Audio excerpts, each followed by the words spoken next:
Paano kung nawala ang Pag-ibig ID ko? Answer, no worries po sir kung nawala ang Pag-ibig ID mo.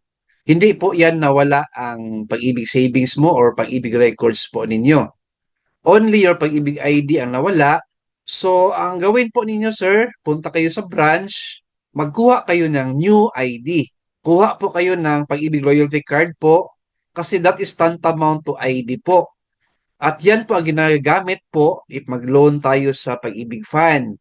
Diyan po papasok ang Pag-ibig MPL proceeds ninyo if mag-salary loan kayo.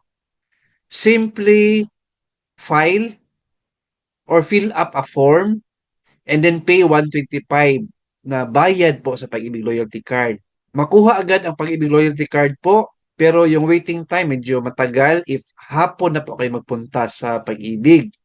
Ang gawin po ninyo sir, morning kayo punta sa Pag-ibig branch para makuha agad ang Pag-ibig Loyalty Card ninyo. More or less, 30 minutes siguro yung waiting time. Makuha nyo na po ang Pag-ibig ID card ninyo or Pag-ibig Loyalty Card po. Alright?